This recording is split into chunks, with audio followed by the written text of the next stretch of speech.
Hi, everyone. Good morning or good afternoon. Happy Monday. Okay, one item for all of you at the top. The United States continues its tremendous efforts to donate COVID-19 vaccines from the U.S. global supply. Today, we can announce that we have over 1 million Johnson & Johnson vaccines headed to Gambia, Senegal, Zambia, and Niger. We're also pleased to announce 3 million vaccines going to Guatemala tomorrow, continuing our prioritization of Latin American countries. As these shipments demonstrate, the United States is fulfilling our promise to be an arsenal of vaccines for the world, and we're proud to be donating these doses to save lives and help those in need. Josh, we're going to kick us off. Thanks, Jen. Two subjects. First, the president's remarks on why China didn't face sanctions for cyber attacks, but Russia did.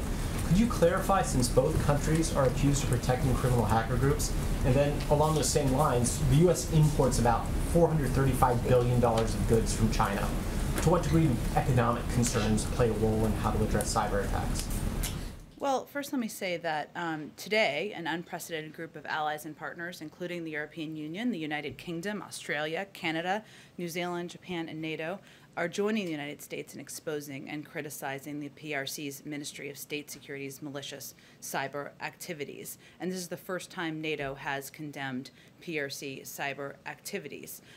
So I would note that we are actually elevating and taking steps to not only speak out publicly, but certainly take action as it relates to problematic cyber activities from China in a different way, but as we have from Russia as well.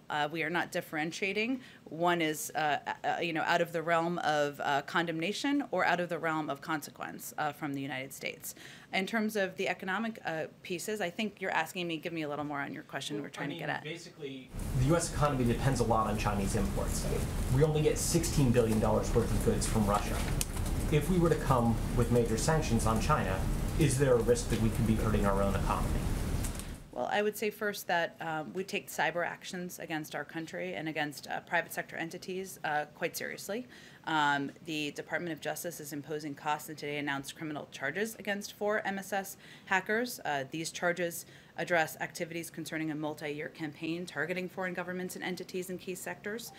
We also have, of course, through the National Security Agency, Cybersecurity and Infrastructure Security Agency, and Federal Bureau of Investigation, exposed over 50 tactics, techniques, and procedures Chinese state-sponsored cyber actors used when targeting U.S. and allied networks. My point is, we are not holding back. We are not allowing any economic circumstance or consideration to prevent us from taking actions where warrant. And also, we reserve the option to take additional actions where warrant as well. This is not the conclusion of our efforts as it relates to cyber activities with China or Russia. And then, secondly, with Facebook, the president suggested that executives look in the mirror and change their practices. Does that mean the administration isn't considering any regulatory or legal moves to possibly address disinformation on social media? Well, I don't think we've taken any options off the table. That's up to Congress to determine how they want to proceed moving forward. But let me just note that we're not in a war or a battle with Facebook. We're in a battle with the virus. And the problem we're seeing that our Surgeon General elevated just last week is that disinformation traveling through a range of mediums. Some of them are a range of social media platforms. Some of them are media. Some of them are through the mouths of public officials. That bad information, inaccurate information about vaccines is killing people. That's where our concern is, and that's what the president is working to express, and also what the Surgeon General expressed in his report just last week. Go ahead, Steve. Now that you've leveled these charges on China, do you plan to raise them with them? We, of course, will continue to be in touch with Chinese officials at a high level, and that will be the case in these regards as well. Is the Chinese government actively doing the hacking or contracting it out? I don't have any more detail than that, Steve. Let me check and see if there's more we can provide to you about. Lastly, the Belarus opposition leader is in Washington this week. I think she's going to meet Tony Blinken today. Is the president going to meet with her? We are still finalizing what the details are. She will be meeting with White House officials. I wouldn't say it will be the president, but she will be meeting with White House officials when she's here. We'll have more to report on that once those details are finalized. Go ahead, Phil. Just to follow up, The statements of the Ministry of State Security was directly paying hackers, which was, I think, why it was elevated. The president kind of compared it to the Russia situation, but said that maybe they're protecting them or accommodating them, which doesn't seem to be a direct link, as what the statement said this morning.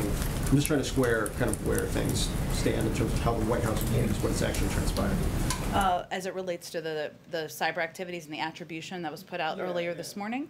Well, first, I would say that we felt it was important to be clear that, as was clear when we made the announcement this morning, that the former attribution of the malicious cyber campaign utilizing the zero-day vulnerabilities in the Microsoft Exchange server, which was disclosed in March 2021, to malicious cyber actors affiliated with the MSS with high confidence. That was the information put out by the intelligence community or by our national security team earlier today. That is accurate. That's why we worked also, and it's significant, which is why I pointed this out initially, that we worked in coordination with many partners around the world, the European Union, the United Kingdom, Australia, Canada, New Zealand, Japan, and NATO, to criticize, expose, and call out these malicious cyber activities.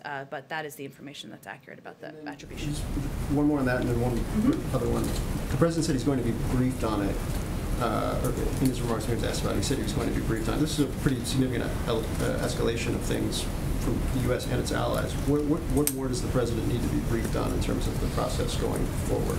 I would say first, the president is regularly briefed. He certainly is aware of attributions that are determined by the U.S. government, including the one announced earlier today. But this is an ongoing effort, an ongoing consideration of how to prevent these malicious actions from happening in the future to other private sector companies.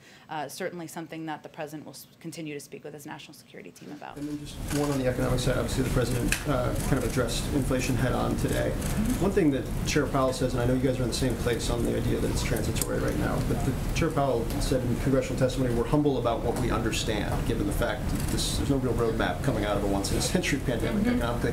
Is the White House economic team, when it comes to inflation, also humble about what they understand, that maybe they don't necessarily know what's going to happen next as it pertains to inflation? Absolutely. We take inflation very seriously. It is under the purview of the Federal Reserve. As you know, they have regular quarterly meetings where they put out that information and any considerations publicly. Their projection continues to be that while there's a projected increase in inflation this year, it's expected to come back down to about 2.2 next year. They have not changed that, and that is in line with a number of outside economists as well. You are also correct that when the economy is turning back on from a global pandemic, there isn't a lot of historic precedent for that.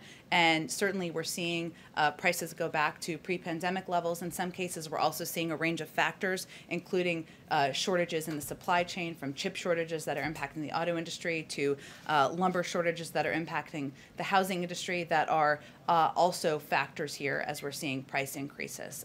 But we do look at all of that. We take it incredibly seriously, and we respect the role of the Federal Reserve as well. Go ahead, Rachel. Thanks, Jen. Two questions. One on just follow up on China and the cyber attacks. A senior administration official said that no one country acting on its own can change China's behavior. So if the United States were to take action against China, would it do so alone, or does the administration feel like you need allies on board to take that step? Well, it's a good question, Rachel. I think as we've approached our China strategy from the beginning and our policy as it relates to China, we've always felt that working together, working in partnership with allies around the world, and also in partnership with members of the federal government, members of Congress from both sides of the aisle, was how we approached it from a position of strength. So what's significant today is that while we're all calling out these malicious cyber activities, so are a number of our key partners around the world: the European Union, the United Kingdom, Australia, Canada, New Zealand, Japan. These malicious cyber activities are not only impacting the United States, they're impacting a range of countries, a range of partners. And yes, we would, of course, like to work with countries and work with our key partners around the world moving forward. Obviously we can't determine steps and consequences on their behalf, but that is certainly our objective and how we've approached our strategy to date. But you're not ruling out taking action on your own if you felt like it was necessary? No, we're not. But we also, from the beginning, have felt that working in partnership, working in coordination, and working together is a stronger way to approach malicious activity, cyber activity, and others in areas of concern around the world. One quick follow-up just on infrastructure. Republicans are saying that they don't want to move forward with this test vote that's scheduled for Wednesday without knowing exactly how they're going to pay for everything in that bipartisan infrastructure bill. Senator Bill Cassidy over the weekend said the White House is not working with Republicans on the pay-fors and that he feels like they're competing with Democrats' $3.5 trillion plan. So does the administration feel like these differences can be resolved in the next 48 hours? Well, first, I think it's important to take a step back and remember that a month ago, a bipartisan group of senators stood outside of the White House with the president to announce an agreement on an infrastructure framework. There's been a lot of progress since then, a lot of late nights, a lot of coffee drinking, and important legislating, bill writing that's happened. But the American people have waited a long time. The American people are ready to see progress, and we believe it's time for progress to happen and time for this legislation to move forward. We also work in close contact or close coordination with, of course, Leader Schumer, and we defer to him and other leaders in Congress on the timeline and the sequencing of legislation moving forward. Go ahead, Ed. On that discussion with Leader Schumer, has he talked in the last few days at all with any of the Republicans who are negotiating? The president? I don't have any calls to read out for you. I can tell you that our team, senior White House officials, have been in close contact with Democrats and Republicans, members and their offices, and whenever it warrants, the president is always happy to pick up the phone. And then on the Guantanamo Bay announcement today, senior officials said 10 of the remaining detainees are eligible for repatriation. Any sense yet of the targeted timelines for transferring them? And is there a broader goal within this administration of closing Guantanamo Bay? Has that timeline been set?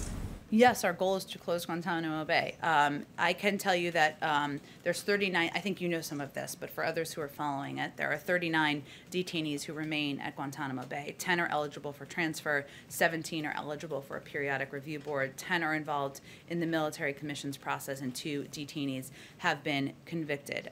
This individual who we announced the transfer of, the Department of Defense announced the transfer of, had started moving through the process during the Obama-Biden administration and was on pause for some period of time over the last 4 years. I don't have a timeline for you. As you know, there's a process. There are different layers of the process, but that remains our goal, and we are considering all available avenues to responsibly transfer detainees and, of course, close Guantanamo Bay.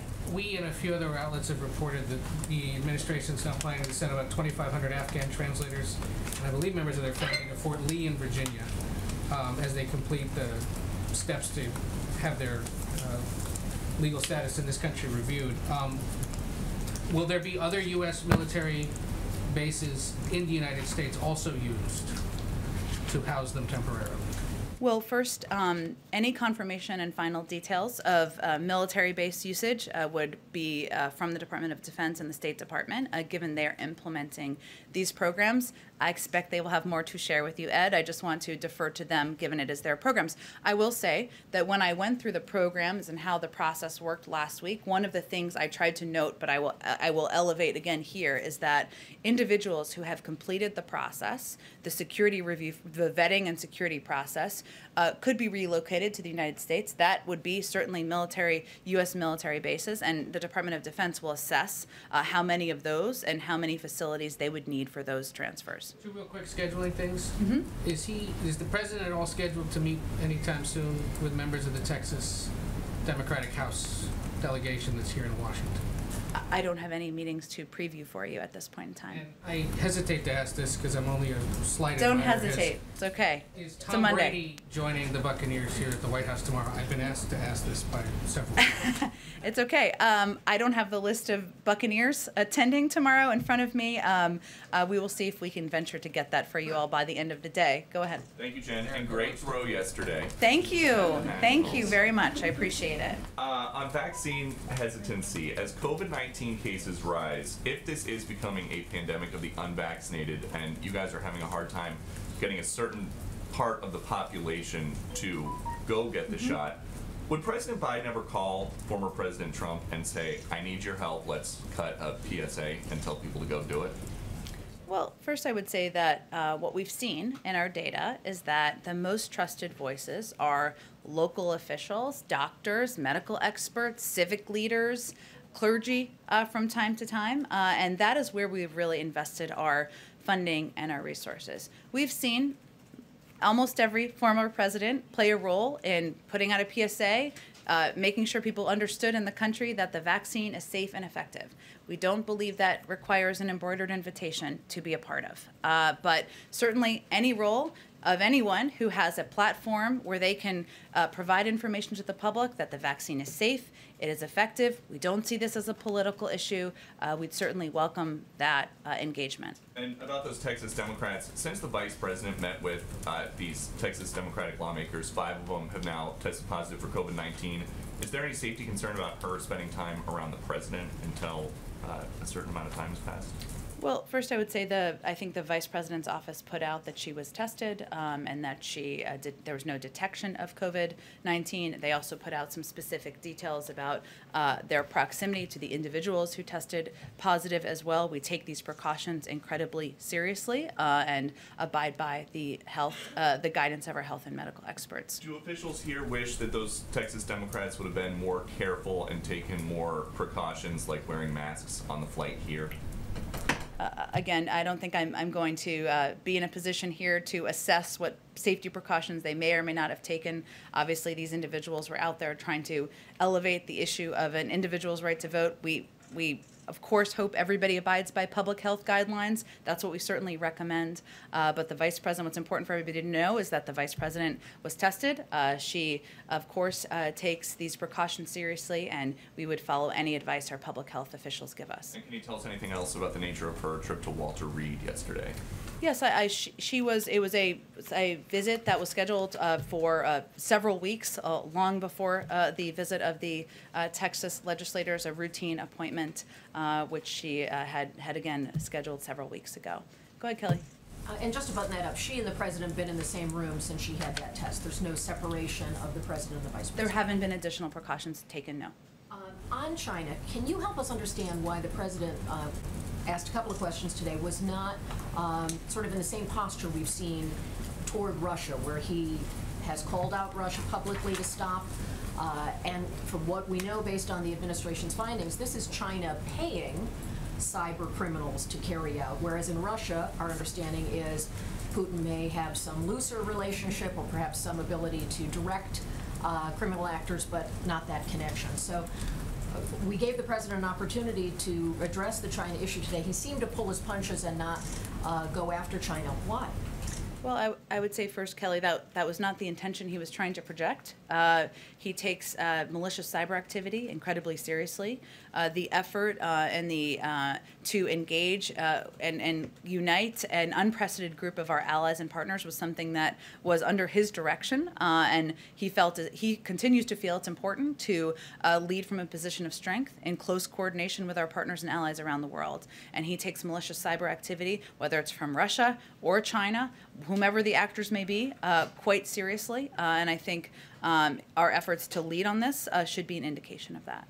On COVID, does the administration think it is appropriate at this time to try to do more tracking on breakthrough cases, since there are more reports of that, and that's not something the CDC has been following except when it's hospitalizations? Should more data collection take place? It's a great question. I'll have to talk to our health and medical experts about the benefits of that tracking and how they see that as a public health priority. I will note that what we've continued to see is that the individuals, 99.5% of people who are being hospitalized and dying of COVID are not vaccinated. The individuals who have gotten COVID, I should say, a number of these individuals we've been talking about from a public manner have been getting mild cases, have not been hospitalized. That's of course no one's preference to get any form, but they have been asymptomatic, and that is showing that the vaccine is actually working. Go ahead. Yeah, on the virus, the president spoke this morning about the economic boom the country's undergoing, but stock and oil prices fell today in part because of rising concerns about the Delta variant. Is the president considering reinstating mask requirements at all, both for health but also for economic reasons? Well, first I would say that our health and medical experts look closely at the broad swath of data across the country. And I would remind you all that almost 70% of adults are still vaccinated in this country. We are not in the place we were 2 months, 3 months, 6 months ago as it relates to our fight with the virus. It is still underway. We are still battling the virus, there's no question. And as the president said just on Friday, this has become a pandemic of the unvaccinated, in that is where we are seeing hospitalizations, where we are seeing deaths. We certainly have seen, of course, have seen the movements in the stock market. We also know that unemployment is down, economic growth is up, job creation is up, wages are up, and we can assure people we are still at war with the virus, even as we've seen progress made over the last several months. We're also on COVID. I'm sure you've seen an alternate on the women's gymnastics team has tested positive while in Japan. Any specific precautions the White House is taking with the First Lady's travel to ensure her safety as she goes over there? Well, first, we are aware of course, COVID-19 cases among a handful of athletes. We're monitoring the situation, wishing a speedy recovery to those who have tested positive. Public health remains a central priority for the Games. The government of Japan and the IOC have very strict protocols, and they are taking careful safety precautions to keep the athletes and the public safe. Nothing has changed in terms of our plans for the U.S. delegation. Our team will be following very strict safety and health protocols, limiting engagement with the public and keeping our footprint as small as possible. Our COVID team at the White House, as well as health officials at the IOC and the government of Japan, all agree that the stringent protocols and health measures in place will keep them safe. But of course, we continue to monitor individuals who are getting specific with the First Lady's travel. There is nothing new. Nothing has changed as it relates to her travel or the travel of the delegation. Go ahead. Earlier today, the president said he wasn't sure whether Facebook had done enough since last week to combat misinformation. Is there anything that the White House can point to generally that perhaps indicates that the companies are getting the message? Well, I think it's as I kind of started off in response to Josh, I would just go back to the point that our fight is not with one social media platform. It is with the virus. And we have a role, everybody has a role in combating misinformation.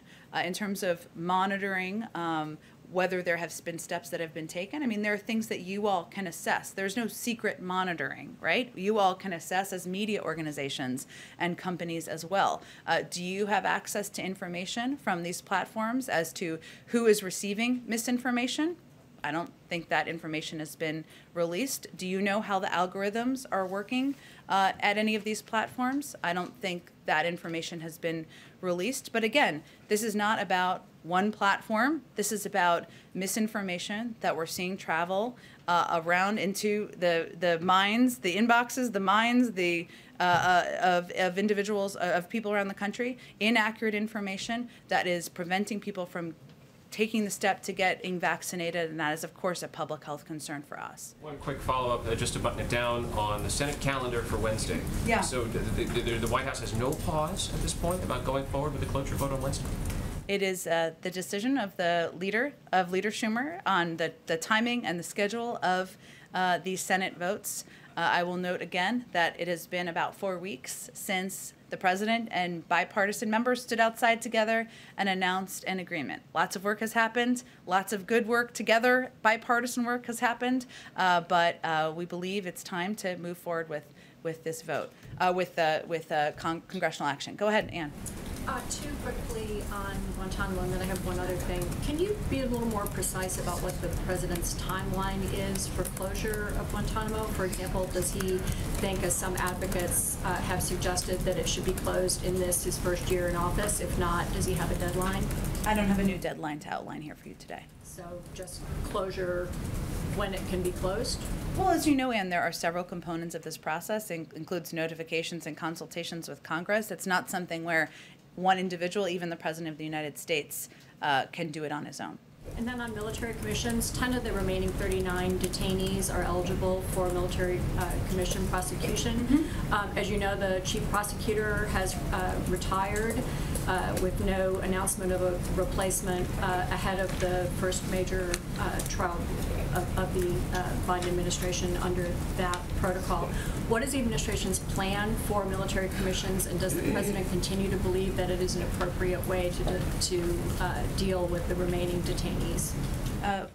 Nothing has changed about the appropriateness of, or his view, our view, the president's view of the appropriateness of the commissions. I can certainly check with the Department of Defense and National Security team if there's an. There's some new Havana syndrome cases Yeah. or suspected cases. Is the administration now prepared to say that it believes Russia is responsible for this string of attacks? And what is the president doing to protect U.S. diplomats and others from these kinds of attacks? Well, the NSC, the National Security Council, is coordinating a full review of intelligence reporting to ascertain whether there may be previously unreported incidents that fit a broader pattern. At this time, we still don't know the cause of these incidents or whether they constitute an attack of some kind by a foreign actor. These are areas of active inquiry, something that our intelligence community is working on and very focused on.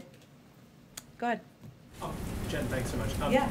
The infrastructure framework, if it fails to advance on Wednesday, what's the backup plan? Is the president committed to making sure there's a bipartisan component, or will Democrats go it alone? We're not quite there yet. There's a lot of good work that's happened. 2 days is a lifetime in Washington, so I don't think we're going to make predictions of the death of the infrastructure package. Can you share some more about what possible pay-fors the president's team has proposed that might fall into the category of things Republicans have not already rejected and that the White House has not already rejected? I understand the question, certainly. Those conversations and discussions are being had among the bipartisan group that is finalizing this piece of legislation. And while there was agreement, of course, on the support for the IRS step that would have just ensured that some of the wealthiest Americans paid what they owed in taxes, some have backed away from that. There are other ways that they're discussing. We're open to alternatives, very open to alternatives from this end, but we'll let those conversations happen privately and be supportive of them from our end. Go ahead. Question. The president was, of course, insistent that the pay-fors not include an increase in the gas tax, but the agreement does rely on things like public-private partnerships that typically use tolls to pay for the infrastructure. So can you talk about the difference in user fees? Is it why is tolling and other user fees okay, but gas taxes are not as a mechanism for paying for some of this? I mean, his fundamental base point is that we can't raise taxes for individuals making less than $400,000 a year. In terms of the specific tolling pay for, I'd have to get more specific details on that, but in his view, nothing violates his commitment on the $400,000. Jen. Go ahead, Karen. Thanks, Jen. The American Academy of Pediatrics today recommended that everyone wear a mask in schools this fall, regardless of their vaccination status, but that's the only way to keep kids safe. The CDC guidance does not go that far. It says if you are vaccinated, you can go without a mask, but locals could decide universal masking. We've heard you say repeatedly that the president leans on his trusted medical and health advisors, but would the president like to see masking in all schools this fall? The president's going to rely on the recommendations of the CDC, and also local school districts will make their own decisions based on the publicly available health guidelines. That's always how it's worked, and I think it will continue to work that way moving forward. Today on CNN gave an interview, and he said that these different recommendations, the Pediatric Association, the CDC, local jurisdictions, that these types of recommendations can be confusing because they are conflicting or different in some places. What does the White House say to Americans and to parents who may be confused hearing one thing this morning from the AAP, knowing the CDC has something different? How do you sort through all of that? As a parent myself, it can be confusing. I think we acknowledge that. We rely from the federal government on the guidance of the CDC. That's how we make recommendations on public health issues from the federal government. There will be different decisions made by school districts, just like there will be different decisions made by local communities. We certainly understand and recognize that, but we will continue to rely on the CDC for guidelines and guidance. Go ahead. So now that caseload numbers are rising with the Delta variant, is there something that the Biden administration wished it had done differently to avoid getting to this point to get us into a better position by now? Well, I don't know that there were many people who were predicting different impacts of different variants over time. I mean, the steps that we took, we ensured there was enough vaccine across the country and in communities to make sure anybody who wanted to get vaccinated could get vaccinated.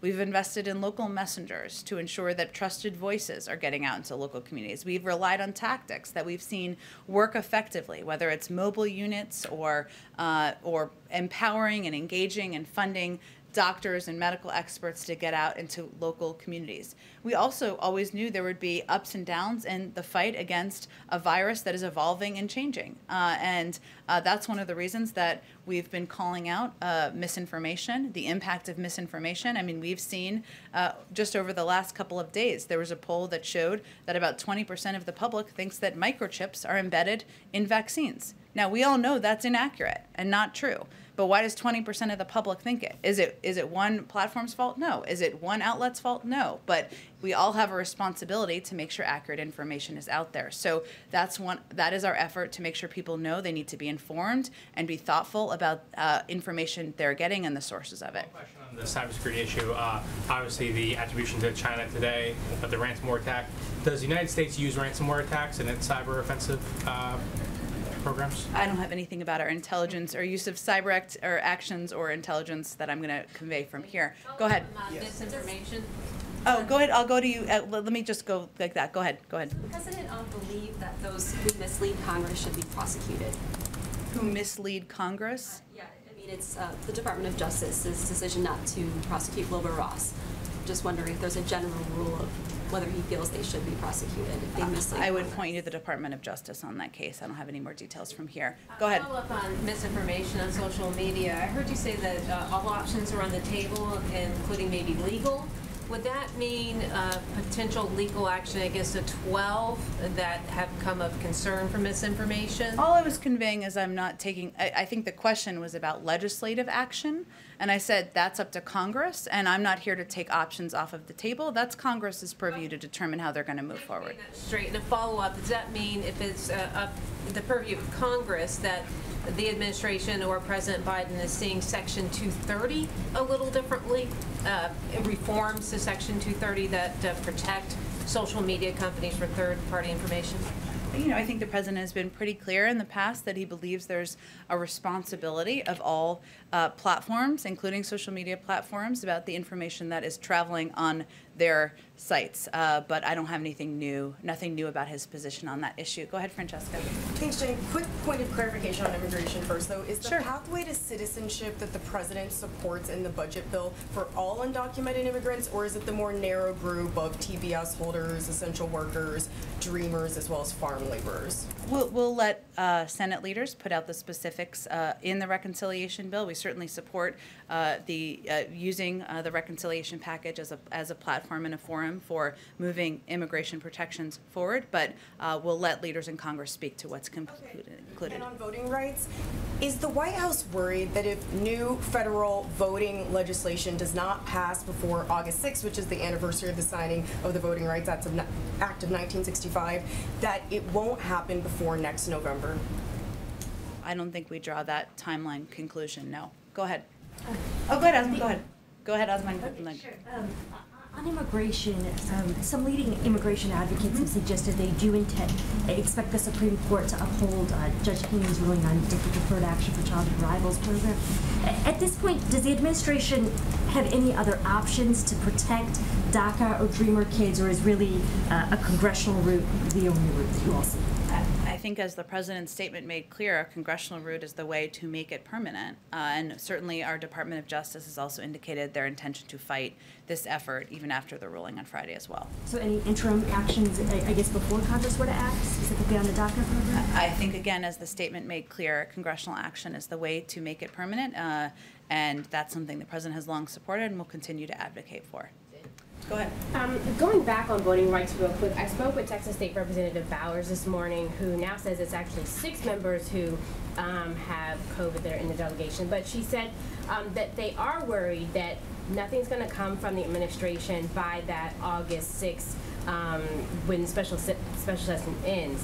And so she's wondering, is there any kind of movement that we can see from the president coming out by that time? I know we still don't, we don't know if there's going to be anything on the schedule, but is there anything that he's planning to say or do? Do you mean the passage of the voting right of the bill, or what do you mean exactly? Well, what are they expecting in terms of the passage of the legislation, or what are? They're worried that nothing is going to happen by August the 6th. And so that was a big concern when I spoke with her this morning, that there's no movement that's going to be coming from the administration. Well, it would require Congress passing the For the People Act for the president to sign it into law. He can't, the action would be first on Congress, not on the president. Coming out and saying, I know we've already talked about the filibuster like 50 million times. Beyond the speech he gave last week? Yes, that is exactly what they're I think he will continue to advocate for voting rights as a fundamental right for people across the country. That is something he gave a major speech on 6 days ago, and he will continue to look for opportunities to elevate that moving forward as well. Absolutely. Go ahead. Thanks, Jen. I have a follow-up to Peter's question about Trump, and I have my own vaccine question. In my follow-up, even if the administration doesn't partner with the former president, would it consider highlighting or acknowledging in a greater way his role in creating the vaccines to assure the rural voters who still support President Trump but are hesitant to get the vaccine? Well, I think do you have data to suggest that that's the issue that's preventing people from getting vaccinated? Well, we're seeing that the communities that have the lowest vaccination rates did seem to vote for President Trump. Okay, but what I'm asking you is if information related to whether or not the former president got credit is leading people not to get vaccinated, or is it information like microchips in vaccines and it causing fertility issues, causing health issues? Because you're drawing a few conclusions there that I haven't seen in data, but maybe you have that information to provide. No, but I think I think it's an issue. I mean, I think it's a common sense that these are people who've supported him. These are people who are hesitant to get vaccinated. I don't think it takes a lot to draw the conclusion. Well, let me be very clear. Our objective is to ensure all Americans will get vaccinated. That would be, of course, we'd love that. Democrats, Republicans, independents, it's not a political issue to us. The virus does not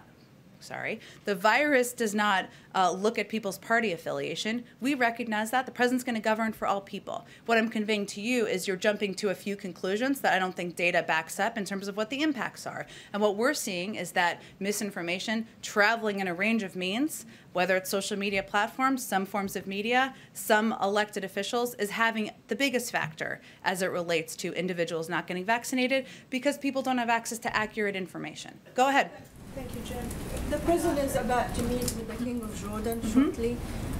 This visit comes at a pivotal time, considering what's happened in Jordan, the constant attack on U.S. forces in Syria and Iraq, and the Israeli government, to name a few. Does that mean that the White House is paying more attention now to the Middle East? And what do you hope this visit will achieve?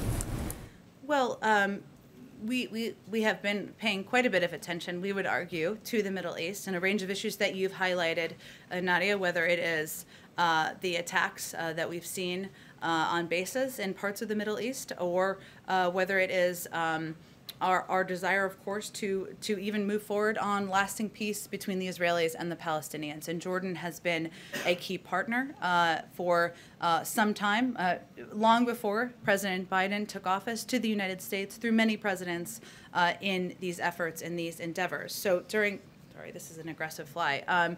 During the meeting today, I apologize. It is. During the meeting today, we hope this will be an opportunity to highlight the enduring and strategic partnership between the United States and Jordan, a key security partner. It's also an opportunity to discuss the many challenges facing the Middle East and showcase Jordan's leadership role in promoting peace and stability in the region. And certainly we expect that everything from Middle East peace to security in the region to be points of discussion, to Syria, to be points of discussion during the meeting this afternoon. We'll have a readout after the meeting concludes. Go ahead. Thank you. Go ahead. Thank you, Jen. Go ahead. Sorry, we'll go to you next. Go ahead. Yeah. Let me take you to Ethiopia. Yeah. And U.S. and other countries have been supporting an end to the fighting in Ethiopia's Tigray region. And as the first step to end the fighting, the government of Ethiopia declared a unilateral ceasefire, pulled out troops from the region. But TPLF, the Tigray Liberation Front, rejected the ceasefire, calling it a sick joke. And TPLF continues the war, especially by deploying child soldiers in this conflict. And if the war continues, there is thousands and thousands of people will die. What is the Biden administration statement on TPLF's refusal to accept the ceasefire and the use of children as soldiers. Well, certainly we take security and stability in Ethiopia quite seriously. I would point you to the State Department. I know my colleague Ned Price is briefing later this afternoon and give you more details on what our work is in engagement and our view from the U.S. government. Go ahead. Is the White House seeking any meetings with social media companies when you're talking about misinformation? We have been in regular touch from the beginning of the administration, because we knew from the beginning that misinformation or disinformation and how it would travel out there into the world was going to be a challenge. So that has been something that has been ongoing since the beginning of the administration. I also wanted to ask you, someone asked earlier about Republicans backing off the idea of increasing funding for the IRS. Yep. Or when you're talking about that and the president being open to other proposals, are you talking within the framework, the bipartisan framework, or the reconciliation package, or both? The bipartisan framework, that's the deal we're kind of, that is the discussion with Republicans. Of course, we would welcome Republican support for the reconciliation package, but we're talking about specifically the pay-fors on the bipartisan infrastructure framework. Go ahead in the back. Thank you. Will the White House publicly release information on posts that it considers misinformation on vaccines that it's asked Facebook to block? First of all, we've not asked Facebook to block any individual posts. The way this works is that there are trends that are out there on social media platforms. You're aware of them. We're aware of them. Anyone in the public can be aware of them. There's also data that we look at, that many media platforms, like many of you, also look at data in terms of trends, and you report on it, which is not to be expected given the number of people who get their information from social media. It's up to social media platforms to determine what their application is of their own rules and regulations. And so we just certainly raise where we have concerns about information that's inaccurate that is traveling out there in whatever platform it's traveling on. Go ahead. Yes, thank you, Jen. Does the White House welcome the news that the Haitian interim Prime Minister Claude Joseph is stepping aside and handing power to Ariel Henry? Well, we have been encouraging for several days now Haitian political actors to work together and find a political way forward. So we've certainly seen news reports. We have not received an official notification through our embassy, but we welcome reports that Haitian political actors are working together to determine a path forward in the country. Go ahead. Yeah, thank you, Jen. As you know, the leader of the Belarusian opposition, Svetlana Tikhanovskaya, is in the country right now. She's meeting with Jake Sullivan. She's meeting with Secretary of State Blinken. Any chance that she will meet with President Biden? So I think somebody asked this question a little bit. Oh, no, it's okay. It's okay. It's okay. She will be meeting with senior White House officials. There is not currently a meeting scheduled for her with the president. Go, Josh. What's happening? I just wanted to thank you, Jen, but as a point of privilege, I wanted to jump in. Canada announced it's going to reopen its borders for U.S. citizens who are vaccinated on August 9th. Does the United States plan to reciprocate? We are continuing to review our travel restrictions. Any decisions about reopening travel will be guided by our public health and medical experts. We take this incredibly seriously, but we look and are guided by our own medical experts, and not in a I wouldn't look at it through a reciprocal intention. Go ahead. Go ahead in the middle. Yeah, go ahead. Thank you. As you know, Senate Republicans have been calling on the president to withdraw his nominee to lead the Bureau of Land Management, Tracy Stone Manning, over connections to this tree spiking incident in 1989. That escalated last week with this former Forest Service investigator coming forward with an account that contradicts what she's told senators, as well as a man who was convicted in that case. Have those revelations changed the president's view on that nominee at all? It has not. He stands by his nominee and looks forward to her getting confirmed. Go ahead in the middle. Thanks, Jen. I appreciate it. I just had a quick follow-up on the Facebook stuff. Did anybody from the administration this weekend talk with Facebook officials given the president's comments on Friday? Again, I think it's important for all of you to note that we are not at war with any social media platform. We are at war with the virus. And we have been in regular touch since the beginning of the administration, as we knew that there are a range of entities, platforms, media organizations, public officials who all have a role in combating misinformation. This is not personal. It is about fighting a virus that is still killing thousands of people. That's our objective.